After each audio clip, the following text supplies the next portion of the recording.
আসসালামু আলাইকুম। আজ আমি রান্না করব মিষ্টি কুমড়ার ভাজি। এখানে আমি হাফ কেজি মিষ্টি কুমড়া ছোট করে কেটে নিয়েছি। চুলায় একটি ফ্রাই প্যান বসিয়ে দিয়েছি।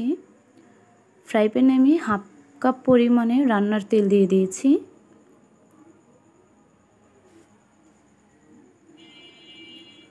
এতে এখন আমি একটা বড় করে কেটে রাখা পেঁয়াজ কুচি দিয়ে নিয়েছি।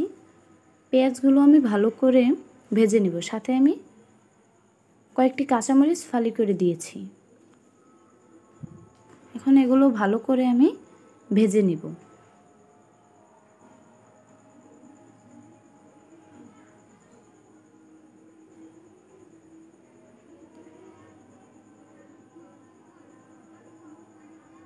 যখন এগুলো ভালো করে ভাজা হয়ে যাবে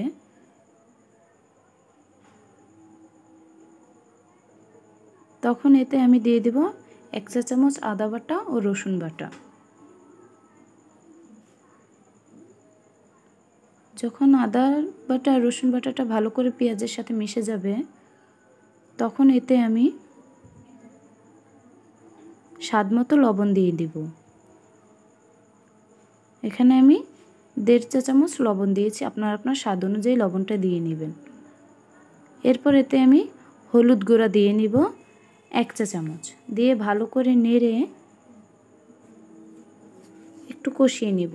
যখন ভালো করে নাড়াচাড়া করার পর এতে আমি কেটে ধুয়ে রাখা মিষ্টি কুমড়াগুলো দিয়ে নিব।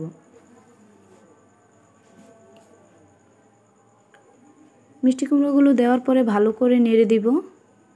নেড়ে আমি 5 মিনিটের জন্য ঢেকে রাখব।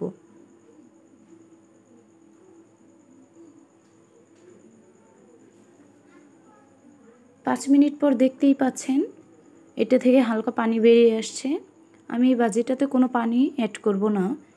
এটাই এমনিতেই ভালো করে হয়ে যাবে, সিদ্ধ হয়ে যাবে। এটা মিডিয়াম টু লো হিটে আমি আবারও নেড়ে চেড়ে 10 মিনিটের জন্য ঢেকে রাখব।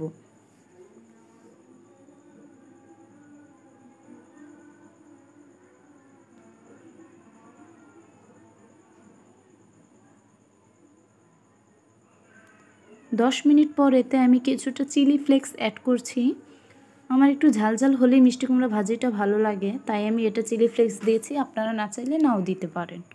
চিলি ফ্লেক্সটা দিয়ে আমি ভালো করে নেড়ে দিব যেন মিষ্টি কুমড়ার সাথে চিলি ফ্লেক্সটা ভালোভাবে মিশে যায়।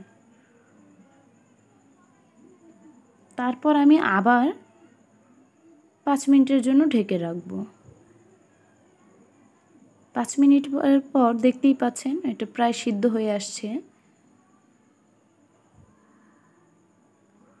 এভাবে 20 মিনিট রান্না করলে ভাজিটা আমার প্রায় পুরোপুরি হয়ে যাবে। দেখতেই পাচ্ছেন আমার মিষ্টি কুমড়া ভাজিটা পুরো সিদ্ধ হয়ে এসেছে এবং সুন্দর তেল বেরিয়েছে।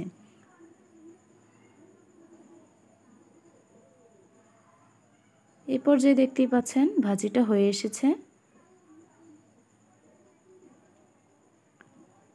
এখন এটা আমি চুলা থেকে নামিয়ে নেব, কেননা আমার ভাজিটা পুরোপুরি হয়ে গেছে। তো ভিডিওটি দেখার জন্য সবাইকে অসংখ্য ধন্যবাদ।